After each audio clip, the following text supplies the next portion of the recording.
तो बताइए आप लोग कैसे हैं? आप लोग कैसे हैं? आशा करते हैं आप लोग बहुत बढ़िया होंगे, ठीक है? एकदम खुशी में, ठीक है? अब सुनो पहले, और आप लोग को स्वागत है मैथमेटिक्स वाला में, ठीक है? आज हम लोग पढ़ाने वाले हैं क्लास 10th की मैथ के बारे में। आज हम लोग क्या पढ़ने वाले बड़े? क्लास 10th के मैथ। जो क्लास 10th के जो सबसे इंपॉर्टेंट चैप्टर मैथ का, जो सबसे इंपॉर्टेंट चैप्टर, उसके बारे में आज हम लोग चर्चा करने वाले हैं, जिसका नाम है त्रिकोणमिति। जिसका नाम क्या पढ़े? त्रिकोणमिति। क्या पढ़े? त्रिकोणमिति। ये जो चैप्टर है ना, बहुत ही इंपॉर्टेंट है, ठीक? बिहार बोर्ड के अनुसार, ठीक ना? बिहार बोर्ड के अनुसार ये चैप्टर क्या है? बहुत इंपॉर्टेंट है। जो 200 नंबर का पूछता है एग्जाम में, उसमें बारे हम लोग को 30 से 35 नंबर, कितना बारे? 30 से 35 नंबर का क्वेश्चन पूछता है। और हम लोग को 200 नंबर का तो पूछता है, बनाना कितना नंबर का? 100 नंबर का, मतलब कि 35 नंबर, मानो या 30 से 35 के बीच में पूछता है, तो कम से कम 30 नंबर का आ रहा है मेरा। ये चैप्टर को पढ़ना बहुत ही ज्यादा इंपॉर्टेंट है, ठीक है? हम लोग बहुत ही अच्छे से इस चैप्टर को समझेंगे, समझने की प्रयास करेंगे, ठीक है? तो आप समझो तुम लोग इस चैप्टर को कैसे पढ़ना। सबसे पहले ये शब्द जो है ना, इसके बारे में जानते। ये क्या बड़े? त्रिकोणमिति। तो देखो तो ये 3 शब्द से मिलकर बना है या नहीं? ये जो बड़े त्रिकोणमिति शब्द जो है ना, 3 शब्द से मिलकर बना। जो इसमें पहला शब्द है त्रि, क्या बारे? त्रि का मतलब होता है 3। त्रि का मतलब क्या होता है? 3। उसके बाद क्या है बारे? कोण। क्या है बारे?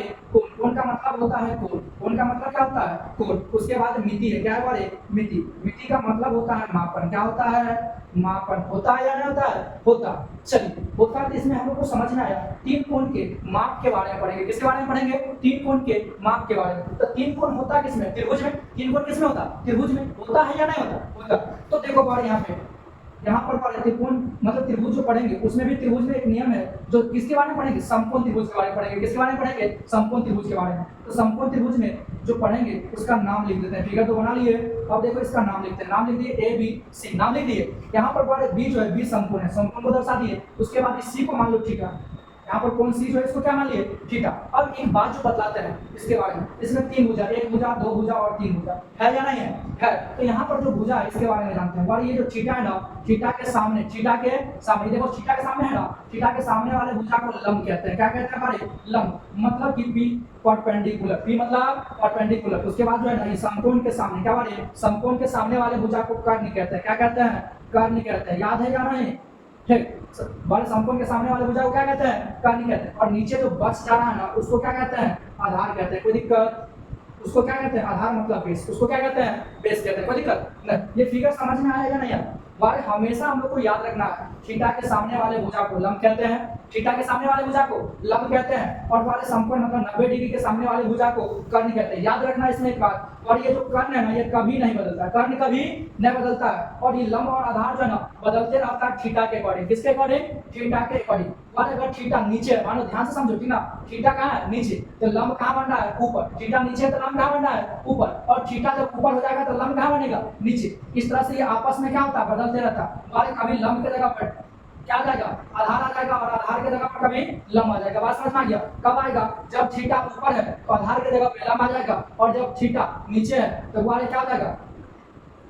लंब की जगह पे आधार आ जाएगा। ठीक है? ये बात यहाँ पे नहीं, दूसरे फिगर में समझने की प्रयास करते हैं। ठीक है? यहाँ पे ये फिगर में अगर समझ में नहीं आ रहा तो दूसरे फिगर में समझते हैं। अब नाम इसका ABC ही रहने दे या दूसरा नाम रखो? दूसरा नाम रख ले। चलो ठीक है, दूसरा नाम रख लेते हैं, जैसा तुम लोग कहो वैसा। ठीक है? वाले PQR, ये त्रिभुज दूसरा क्या मान लिए? PQR। यहाँ पर वाले जैसे यहाँ पर B के जगह पर क्या था? समकोण था, उसी तरह से Q के जगह पर समकोण है। कोई दिक्कत नहीं? अब देखो वाले हम लोग पहले C के जगह पर नीचे में थीटा लिए थे, मतलब यहाँ पर थीटा लिए थे ना। अब यहाँ पर थीटा नहीं लेंगे। अब थीटा कहाँ लेंगे? ऊपर। थीटा कहाँ लेंगे वाले? ऊपर। तो अभी हम पढ़े थे कि थीटा के सामने वाले भुजा को क्या कहते हैं वाले? लंब कहते हैं। क्या कहते हैं? लंब कहते हैं। कहते हैं या नहीं कहते? कहते हैं। वाले थीटा के सामने वाला लंब हो गया। और वाले कहे हम लोग समकोण के सामने वाले को क्या कहते हैं? कर्ण कहते हैं। क्या कहते हैं वाले? कर्ण कहते हैं, मतलब H कहते हैं। कोई दिक्कत नहीं ना? इधर जो अब बच रहा है उसको क्या कहते हैं? आधार कहते हैं। कहते हैं या नहीं कहते हैं? अब देखो यही बात में तुम लोग को हम समझा रहे थे। देखिए ग्वाल, अगर थीटा नीचे है तो लंब कहाँ बनेगा? ऊपर। और थीटा जब ऊपर है तो लंब कहाँ बनेगा? नीचे। यस या नो? यस। चलिए, ये बात तो आप लोग को समझ में आ गया। अब लंब आधार कर्ण कहाँ बनेगा? नहीं बनेगा। ये बात तो अच्छे से समझ में आ गया ना? चलिए, आप लोग को अच्छे से समझ में आ गया। चलिए, अब हम लोग जो है यहाँ पर जानेंगे ये जो लंब आधार कर्ण के बारे में कौन बतलाया, ठीक है? उसके बारे में इसका क्या संबंध होता है, उसके बारे में क्या करेंगे? जानेंगे। लंब आधार और मतलब कर्ण लंब आधार के बीच में जो संबंध जो है बतलाया, कौन बतलाया बारे? पैथागोरस। क्या बारे? पैथागोरस। सार बतलाए हैं और ये बारे पाइथागोरस पढ़ने से हम लोग क्या लिखने वाले हैं। सो सुनो संबंध क्या बतलाए तो वो संबंध क्या था बारे कर्ण का जो स्क्वायर होता है ना लंब का क्या बारे लंब के स्क्वायर प्लस में आधार के स्क्वायर का क्या होता है बराबर होता है। यही बात पाइथागोरस साहब बतलाए थे और लंब आधार के कारण तीनों में क्या किए थे संबंध बतलाए थे। बात समझ आ गया। अब देखो भाई इस समय संबंध तो बन गया ठीक है। अब देखो हम लोग को अगर यहाँ से सिर्फ कर्ण का मान निकालना है किसका मान निकालना है कर्ण का ये स्क्वायर है ना स्क्वायर बराबर क्यों साइड जाता है किसमें हो जाएगा रूट में बदल जाएगा क्या हो जाएगा बड़े कर्ण बराबर रूट अंडर लंब का स्क्वायर प्लस में आधार का स्क्वायर होगा या नहीं होगा होगा या नहीं होगा होगा। अब उसके बाद जो हमारे कर्ण तो निकाल लिया अब मानो हमको लंब निकालना है कर्ण निकालने के लिए ये फार्मूला हो गया। लंब निकालने का क्या फार्मूला होगा वो भी देखो लंब निकालने का क्या फार्मूला होगा लंब निकालने का जो हमारे फार्मूला होगा लंब बराबर रूट अंडर कर्ण का स्क्वायर क्या हमारे कर्ण का स्क्वायर और माइनस में आधार का स्क्वायर ठीक है। ये इसका किस चीज निकालने का फार्मूला होगा हमारे लंब निकालने का ठीक है। उसके बाद हमारे आधार निकालने का क्या हमारे आधार निकालने का जो फार्मूला होगा वो क्या होगा रूट अंडर कर्ण का स्क्वायर और माइनस में लंब का स्क्वायर माइनस में क्या होगा लंब का स्क्वायर ठीक है। ये सबसे इंपॉर्टेंट फार्मूला है जिसको हर हाल में क्या करना है हम लोग को बारे याद रखना। ये फार्मूला को हर हाल में क्या करना है याद रखना कोई दिक्कत नहीं। चलिए आप लोगों को कोई दिक्कत नहीं है तो यहाँ तक आप लोग को समझ में आ गया ठीक ना।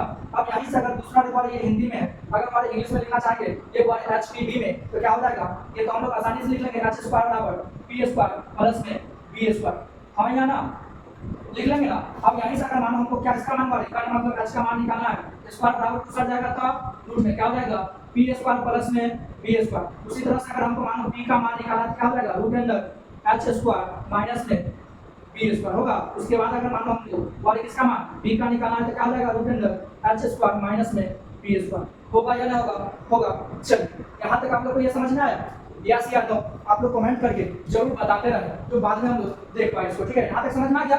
चलिए यहाँ तक समझ में आ गया एक बात और हम लोग क्या करते हैं जानने का प्रयास करते हैं इधर लिखे क्या चलिए इधर लिखने का प्रयास करते हैं। अब इधर पर हम लोग जानेंगे त्रिकोणमिति के अनुपात के बारे में किसके बारे में त्रिकोणमिति के अनुपात के बारे में जानेंगे। इसके बारे में त्रिकोणमिति का कितना अनुपात होता है टोटल 6 अनुपात होता है। कौन कौन होता है यहाँ पर जानो sine cos tan cot sec और क्या बारे कॉस सेक क्या होता है कॉस ये 6 अनुपात होते हैं। त्रिकोणमिति के कितने अनुपात sine cos tan cot sec और कॉस ये 6 अनुपात होते हैं। कितना अनुपात होता है 6 अनुपात होता है ठीक ना। अब यहाँ पर बारे कुछ फार्मूला हम लोग को क्या करना याद रखना है जिसमें जैसे बारे साइन थीटा हम लोग को पढ़ना है अभी जैसे आएगा अभी लंब बट्टा आधा ठीक ना। तो हम लोग फार्मूला यहाँ पे जानते हैं ठीक ना साइन थीटा क्या बारे साइन थीटा ठीक ना साइन थीटा क्या हो जाएगा लंब बट्टा कर्ण साइन थीटा बराबर क्या हो जाएगा बारे लंब बट्टा कर्ण। उसके बाद जो बारे दूसरा जो आता है cos क्या बारे cos क्योंकि देखो थीटा कहां से आ रहा है थीटा यहां से आ रहा है ठीक ना। मैंने कहा से ऊपर में साइन लिखे और थीटा कहां से लिया थीटा यहां से आता है जो कोण को दर्शाता है किसको दर्शाता है कोण को दर्शाता है। यहां पर थीटा की जगह पर कभी c भी रह सकता है और a भी रह सकता है इसमें कोई दिक्कत नहीं। अगर यहां पर नाम चेंज है त्रिभुज का p q r है मान ले तो यहां पर क्या आ जाएगा r भी आ सकता है और p भी आ सकता है इसमें कोई दिक्कत नहीं। आप लोग नाम को पहले देख लीजिएगा उसके बाद एंगल डिसाइड कीजिएगा ठीक है। एंगल क्या क्या नहीं तो यहां पर अगर साइन a लिखल है तो मालूम चलता है कि थीटा कहां है यहां पे ठीक और यहां पर अगर मानो c लिखल है तो थीटा कहां बतला रहा नीचे बतला रहा है कोई दिक्कत नहीं। अब देखो बारे cos थीटा क्या होता है आधार बट्टा कर्ण क्या होता है आधार बट्टा कर्ण होता है ठीक है। उसके बाद जब बारे तीसरा जो है हम लोग को tan थीटा के बारे में पढ़ना है। tan थीटा क्या होता है बारे लंब क्या होता है बारे लंब बट्टा आधार क्या होता है लंब बट्टा आधार। उसके बाद चौथा जो है हम लोग का बारे cot थीटा क्या होता है बारे आधार बट्टा आधार बट्टा लंब। उसके बाद जो है पचमा है बारे सेक थीटा ठीक है। तो सेक थीटा में क्या होता है बारे कर्ण बट्टा आधार कर्ण बट्टा क्या होता है आधार होता है। और छठा जो है हम लोग को क्या बारे cos सेक थीटा क्या बारे cos सेक थीटा इसका मतलब होता है इसका फार्मूला होता है मतलब कर्ण बट्टा लंब क्या होता है बारे कर्ण बट्टा लंब हाँ या ना ठीक ये फार्मूला ठीक ना। और ये जो चैप्टर जो अगला जो हम लोग पढ़ने वाले हैं एक्सरसाइज उसमें ये चैप्टर मतलब में जो उस चैप्टर में इसका उपयोग बहुत है ज्यादा इसको याद रखना एकदम इंपॉर्टेंट है ठीक ना। ये चीज को याद रखने के बाद हम लोग जो है एक ट्रिक भी जान सकते हैं ठीक ना। उस ट्रिक को लिखना चाहते हो तो लिख लो ट्रिक ट्रिक। और ये ट्रिक क्या है? लाल कक्का, क्या बोले? लाल कक्का, ठीक ना? लाल कक्का मतलब कि यहाँ पे हमारे एल का मतलब क्या होता है? लव। एल का मतलब क्या होता है? लव।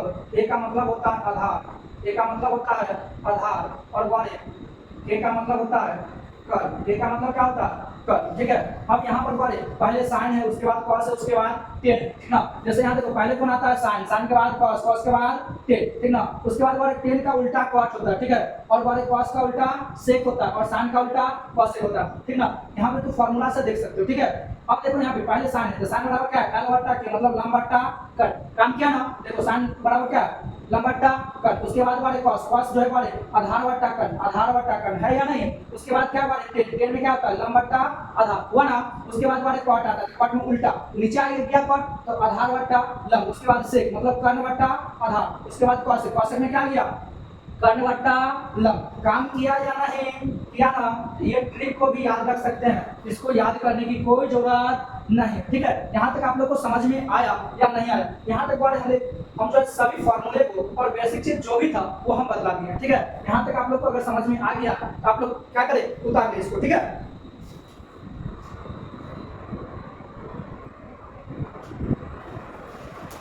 चलो अब हम